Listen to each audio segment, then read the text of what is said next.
let's take a look at our top selections for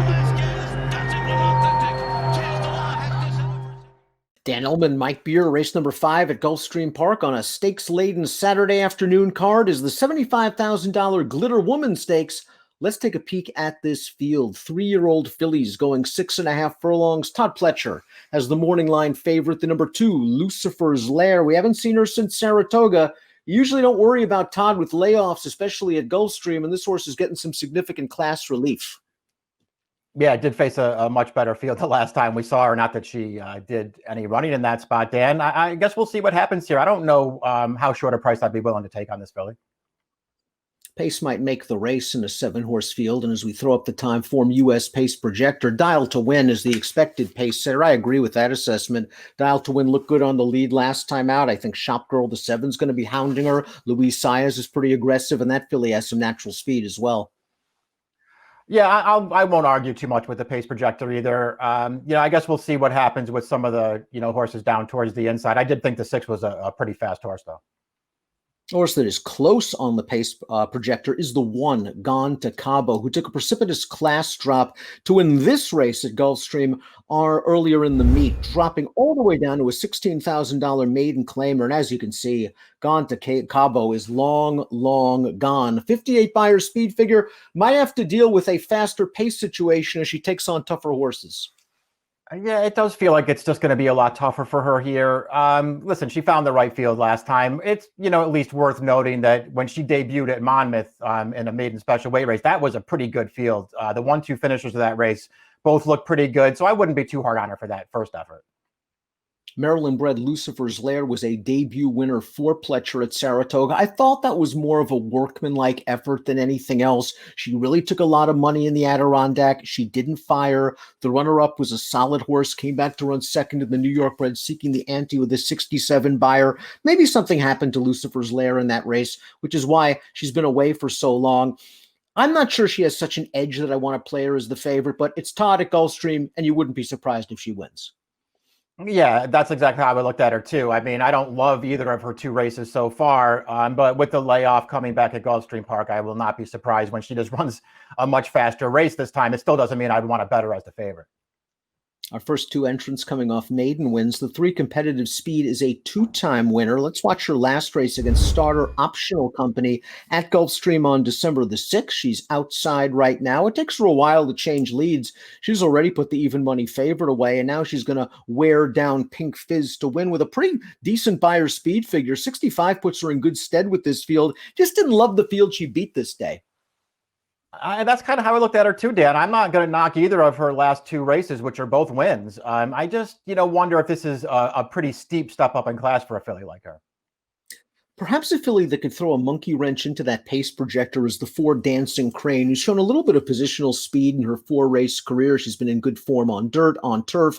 She goes turf to dirt after just missing last time out. Let's watch her most recent dirt race over wet fast going. Another race against Starter Optional Claiming competition, and she takes over turning into the stretch, and she goes on to win first-time blinkers, only a 48 Beyer. Yeah, I mean, I guess that's the real sticking point with her, too. I mean, when is she going to finally break through and run a fast race? As you mentioned, she's basically run well in all 4 of her starts so far, even the turf race. And now she's going to go turf to dirt in here, but you just wonder when she's going to break through with a faster race.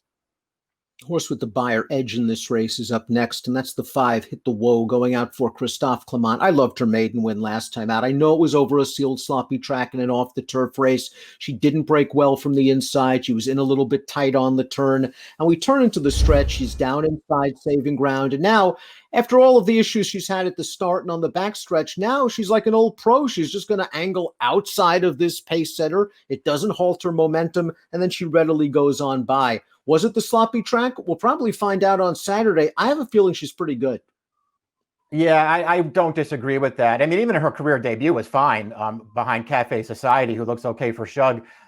She just did a lot of really good things in this race. And listen, maybe the wet track moved her up a little bit, but as you mentioned, anybody could go back and watch the entire replay of that race. This filly had a lot of trouble on the backstretch and actually overcame it pretty easily. Just felt like she always had a lot of run in that race. She was a very impressive winner last time.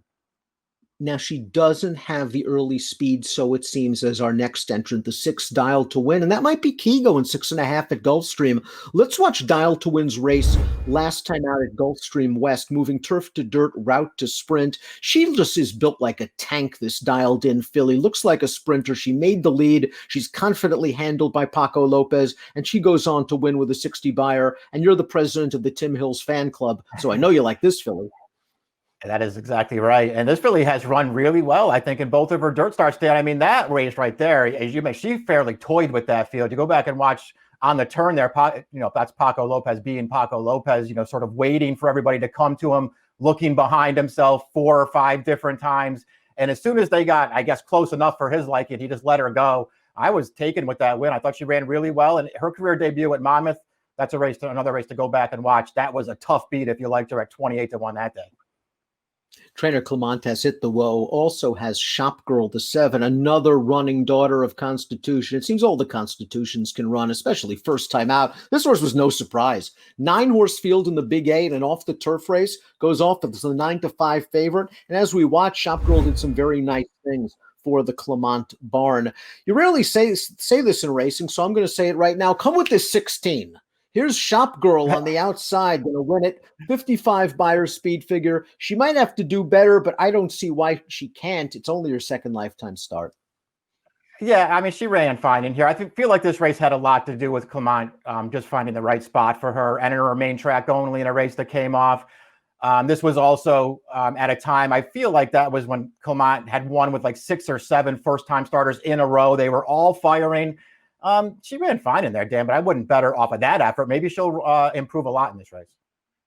Let's take a look at our top picks for the Glitter Woman Stakes. One of 5 stakes races at Gulfstream Park on Saturday. You like Dial to Win. She might be very, very tough to catch if they give her a breather. Yeah, that's what I'm hoping. I like both of her dirt starts, Dan. I know that she has speed, and that was really the deciding point between her and the 5 for me. I think the 5 is the horse to beat, but maybe Dial to Win gets out in front here and forgets to stop. I think we're going to learn a lot about Hit the Woe. I think she's pretty good. Now she's got to prove it against tougher horses and perhaps a tougher pace situation. I'm going 5-3-6-1. Mike's going 6-5-3-2. It's the Glitter Woman, a 75 grander at Gulfstream on Saturday. Approximate post 2:06 Eastern. Good luck.